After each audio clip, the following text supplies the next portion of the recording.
What's up everybody, this is Danny and the Galaxy S10s are here and I got to see them a little bit early with a few other people that you might notice, and there's a lot to be excited about. There were 4 total phones announced, so let's talk about the top new features and the differences between them all to see which one is best for you.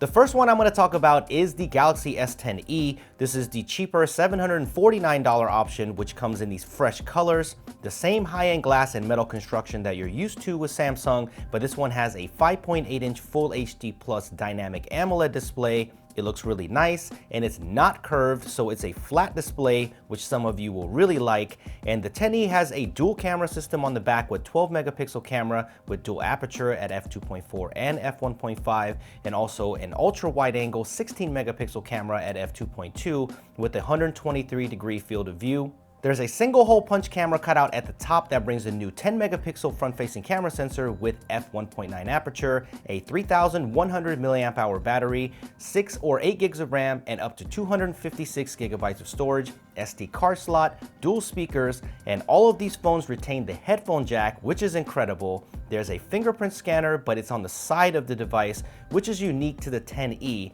and you also get facial recognition as well.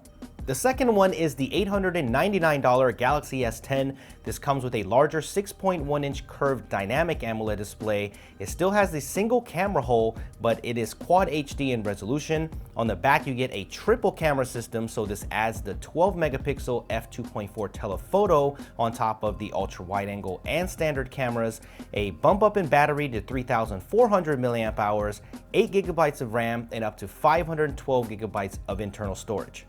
The S10 is the first to get the Qualcomm ultrasonic fingerprint scanner embedded in the display. I got to use it for a little while and it's easy to register and it works a lot faster than I thought. You have to place your finger in a specific area, but it felt natural and reliable, so I can't wait to use this more.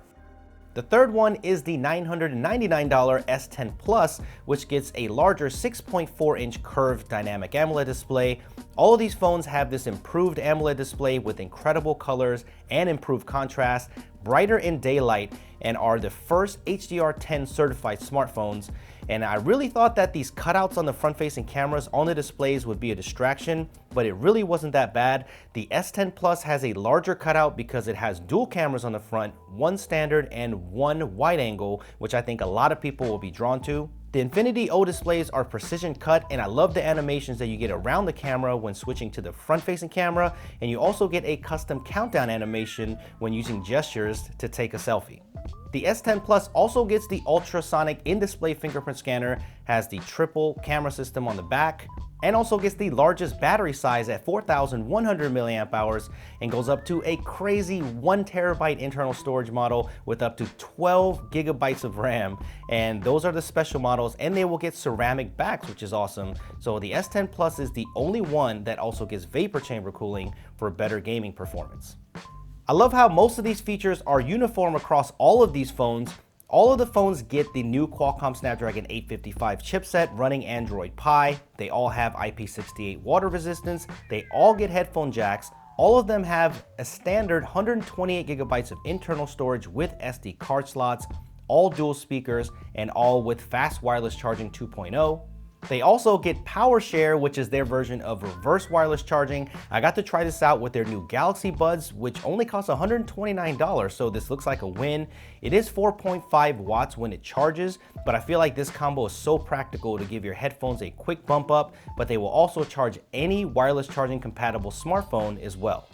There was also a 5G version announced, which will come later this year with the largest display at 6.7 inches. It will get a 4500 milliamp hour battery, and it will add an extra camera to the front and back for depth. So that's 7 cameras in total, and it is slightly thicker, and it will come with no micro SD card in exchange for that 5G connectivity. So let me know what your favorite phone was that was announced today and which one are you thinking about picking up. I can't wait to play with these a little bit more, but I think I like the S10e. I mean, for the value, it seems incredible. So stay tuned for more. Can't wait to try the HDR10 Plus 4K video and also the Super Steady stabilized video. The pre-orders go up February 21st. They're on sale on March 8th.